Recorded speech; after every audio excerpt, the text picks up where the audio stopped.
ഒരു ട്രേഡറും മെൻറ്ററും തമ്മിലുള്ള വ്യത്യാസം അതൊരു കളിക്കാരനും കോച്ചും തമ്മിൽ എന്താണോ അതാണ് ഒരു ട്രേഡറും മെൻറ്ററും തമ്മിൽ വ്യത്യാസം.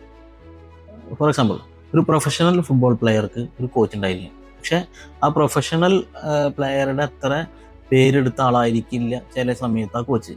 കാരണം കോച്ചിനെ സംബന്ധിച്ചിട്ട് ആ സ്കില്ല് പഠിപ്പിച്ചു കൊടുക്കുക എന്നുള്ളതാണ്. അതേപോലെ തന്നെയാണ് ഇവിടെയും ഫോറക്സിലും അല്ലെങ്കിൽ ഏത് ട്രേഡിംഗ് മേഖലയിലാണെങ്കിലും ഒരു മെൻറ്ററും അതേപോലെ തന്നെ ട്രേഡറും തമ്മിലുള്ള വ്യത്യാസം ആ രീതിയിലാണ് വരുന്നത്.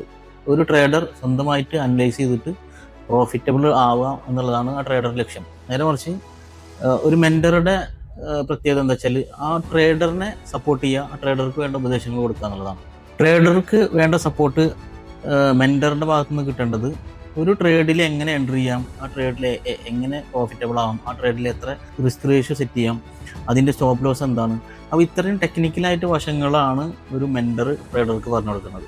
ഒരു മെൻറ്ററുടെ സപ്പോർട്ട് എപ്പോഴും ആ ട്രേഡർക്ക് ഉണ്ടെന്നുണ്ടെങ്കിൽ ഒരു പരിധി വരെ അയാൾ ആ ട്രേഡിൽ അല്ലെങ്കിൽ ആ ട്രേഡിങ് ജേണിയിൽ വിജയിച്ച ഒരാളായിരിക്കും. കാരണം മെൻറ്റർക്ക് ഒരുപാട് കാലത്തെ എക്സ്പീരിയൻസ് ഉണ്ടായിരിക്കാം, പക്ഷേ ട്രേഡറെ സംബന്ധിച്ചിട്ട് വളരെ കുറച്ച് കാലത്ത് എക്സ്പീരിയൻസ് ഉണ്ടായിരിക്കുള്ളൂ. അപ്പോൾ അത്തരം സന്ദർഭങ്ങളിൽ ഒരു ട്രേഡറെ സംബന്ധിച്ചിട്ട് ഒരു മെൻറ്ററുടെ ആവശ്യകത വളരെ പ്രധാനപ്പെട്ടതാണ്.